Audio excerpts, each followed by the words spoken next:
Whenever I start to feel like I've given up on the Lakers season, they pull me back in. At the time that I'm making this video, the Lakers would be 9-5 in their last 14 games, with monumental wins coming against the Memphis Grizzlies and the Portland Trail Blazers. Now I know going 9-5 for a 14-game stretch doesn't necessarily make you the 96 Bulls or anything, but it is a step in the right direction. Here's a reminder that to start this year, this team looked like it was allergic to winning, starting the season an abysmal 2-10.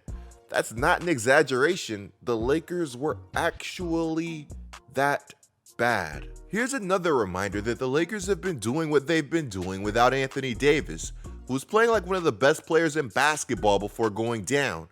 AD's game logs on ESPN were starting to look downright silly before his injury. Now, I'm sure you guys have heard me say this before, but at this moment in time, I'm not going to sit here and tell you guys that the Lakers are going to win a championship or anything like that.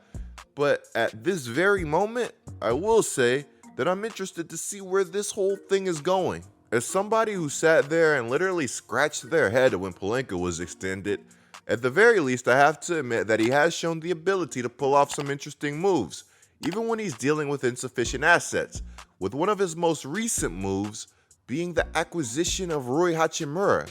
And we have to talk about that and what else the Lakers have planned.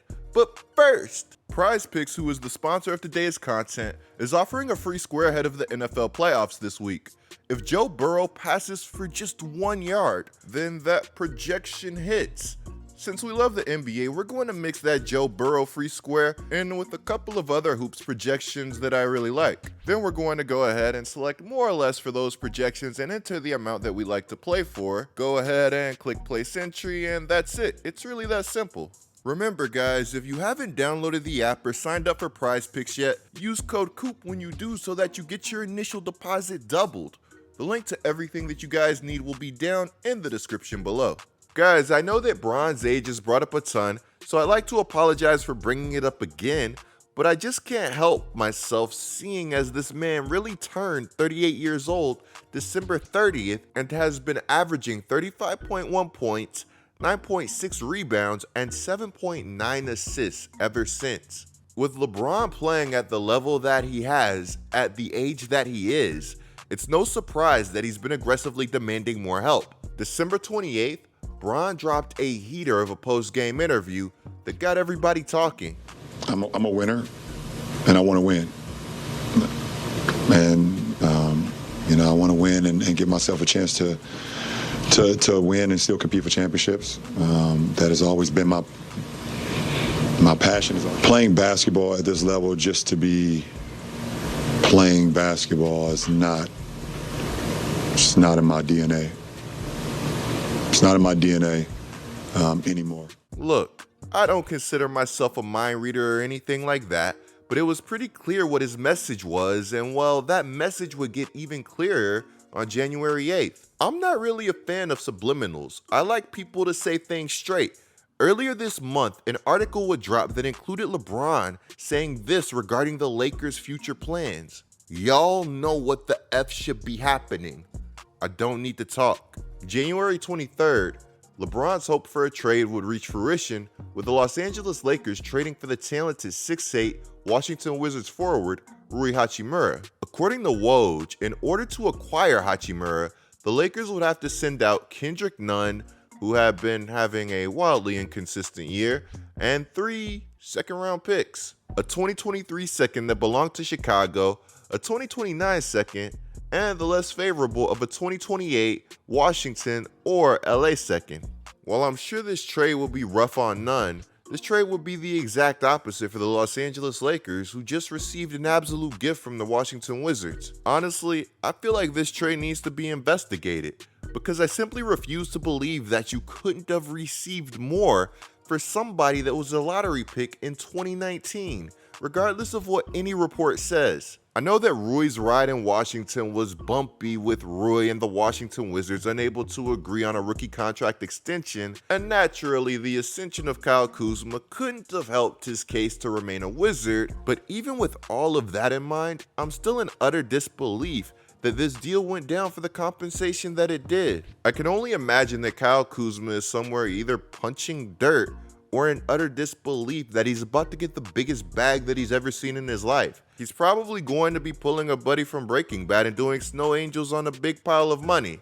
In the NBA, there's nothing like turning an asset into an untradeable contract. Okay, jokes aside, shout out to Kuz for going bonkers this year. Here's to hoping that with this Rui trade, the Wizards see that cashing in on assets really isn't the worst. They've done it before, and I really wouldn't mind to see them do it again. Personally, I really wouldn't be shocked to see this team make another move. If you guys couldn't tell, I really think that this trade deadline is going to be ridiculous. To talk a little about Rui's role going forward, Yovan Buha writes that it's unclear if Hachimura will start on day one, but the expectation is that he will eventually start next to Bron and AD once the rotation settles. I can't lie, guys, I might or might not love the sound of the potential length in that starting lineup. And if Schroeder and Bryant keep playing at the level that they are, then the Lakers will have a lot of options. It might sound dumb, but what's important right now is that the Lakers have options. You want to give yourself the ability to match up with multiple teams throughout the league. Now, not only was Rui a lottery talent that went inside the top 10 of the 2019 NBA draft, he was really one of those guys that you could talk yourself into. This season, he's averaging 13 points and 4 rebounds on 48.8% from the field, while his 33.7% from deep is slightly below league average, which is 35.9%.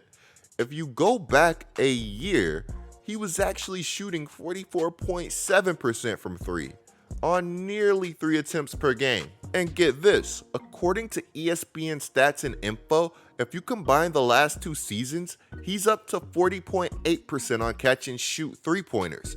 What's super fun about all of this is that according to Kirk Goldsberry, no Laker has made over 40% of their catch and shoot threes this season. Now, only if Rui was being paired with multiple players who drew massive amounts of attention to simplify his role and let him get a few more of those uncontested catch and shoot 3-pointers. I'm sure you guys see where I'm going with this.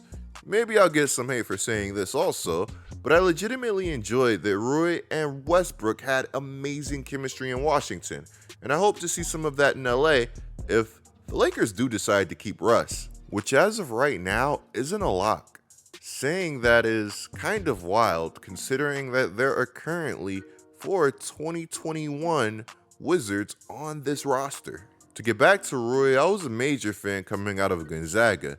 He's long at 6'8", possessing a 7'2" wingspan, and despite the poor defense, I believe he's more than capable. Rui is an athletic, crafty scorer that loves the mid-range while flashing big multi-level potential, and though he can be a ball stopper at times, I still don't think he's come close to tapping into his true potential due to poor coaching, questionable development and usage, and only being 24 years old.